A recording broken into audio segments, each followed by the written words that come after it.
Climbing to the top demands strength, whether it is to the top of Mount Everest or to the top of your career.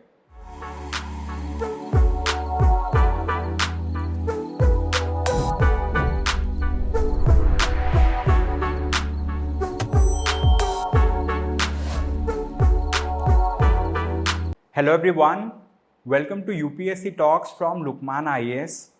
My name is Zahidul. In this episode today, we are going to discuss what will happen if the upper age limit for entering into civil services is reduced.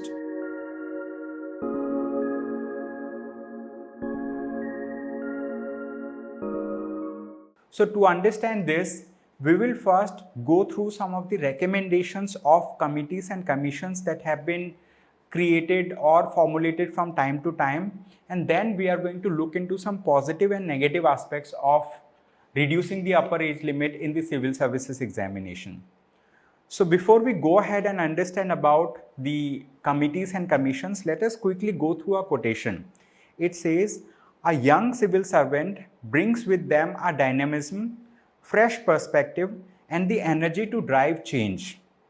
The younger they are, the longer they can serve, and the greater their impact on the nation." So from time to time, UPSC has constituted multiple committees and commissions so that they can recommend whether the upper age limit must be reduced or not. So in this perspective, the first committee that we are going to talk about is Kothari Committee. So Kothari Committee has recommended that the upper age limit must be reduced to 26 years for general category candidates. This was proposed to ensure that younger candidates who could serve longer in the civil services would be selected. Now, the next committee that we are going to talk about is Satish Chandra Committee. It submitted its report in 1989, and this committee has talked about reducing the upper age limit for general category candidates to 27 years.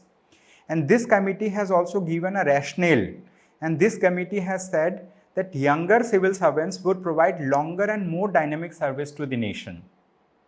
Apart from this, the YK Alag Committee in 2001 has recommended that the upper age limit must be reduced to 24 years for general category candidates.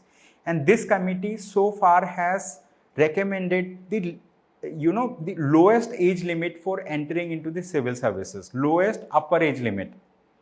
So this committee has said that it will attract younger talent and align the age criteria with other competitive examinations. Then if we talk about the second Administrative Reforms Commission that submitted its report in 2008, this commission has recommended reducing the upper age limit to 25 years. And the commission emphasized the need for younger civil service cadre that could undergo rigorous training and adapt to the demands of modern administration. Apart from this, there was a recent commission, it is known as Baswan Committee. It submitted its report in 2016, and the Baswan Committee recommended that the upper age limit must be reduced gradually. It did not propose that the age limit must be directly reduced to this age. It said that it can be reduced gradually, and this committee did not specify the upper age limit, but it suggested that over a time period, there must be gradual reduction in the upper age limit. Alright, so if there is gradual reduction of the upper age limit, the potential negative consequences can be drastically reduced because it will give a message to the candidates that the upper age limit is going to get reduced and the institution would be able to adapt itself to the changing things. Apart from this, the Niti Aayog 3-year action agenda has also talked about reducing the upper age limit for civil services to 27 years. And the rationale was to bring younger candidates who could be more adaptable to the new challenges in governance. So, having understood this, now let us quickly understand what can be the positive impact of reducing the upper age limit.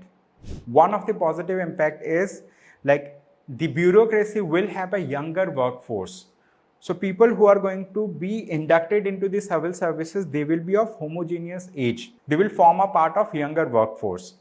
And then these people could be trained easily they will be more adaptable, they will be more flexible, and they will enter into the service, they will learn more within the service so that they can reach to the top of their career.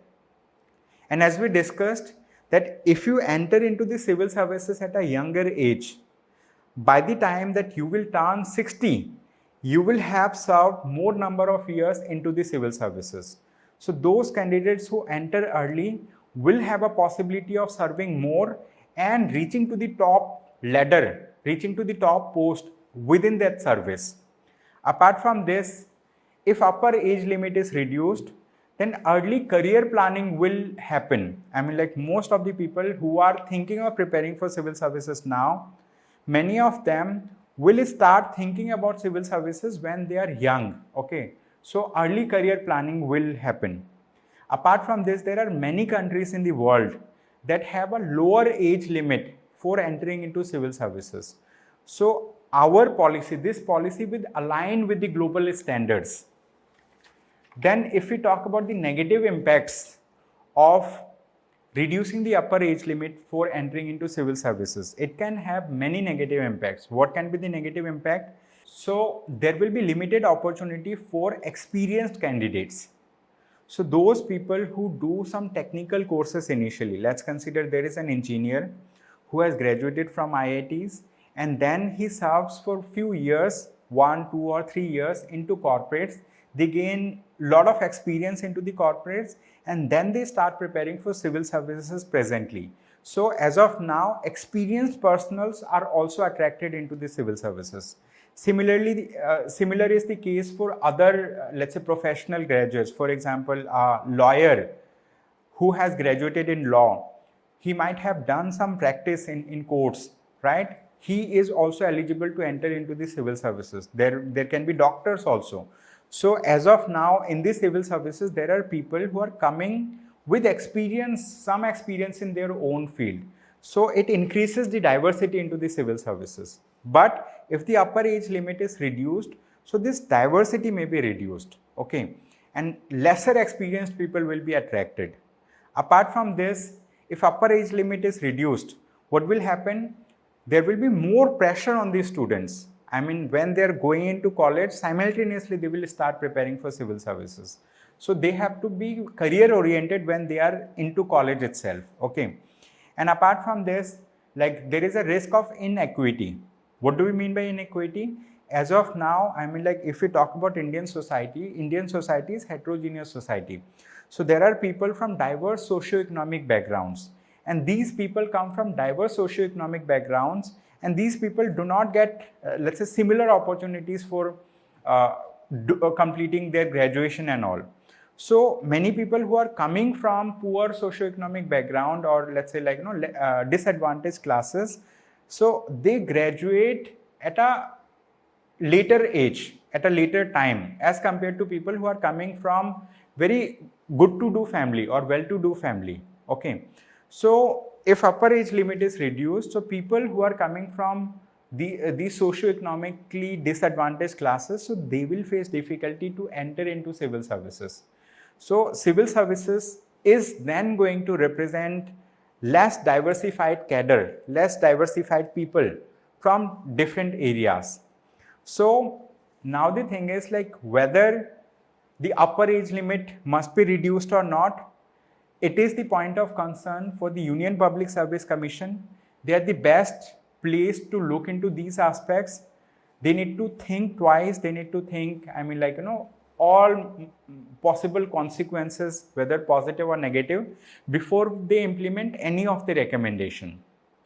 So if you have some suggestion related to this, you can write on the comment section in this video and we are going to respond to it if a response is needed.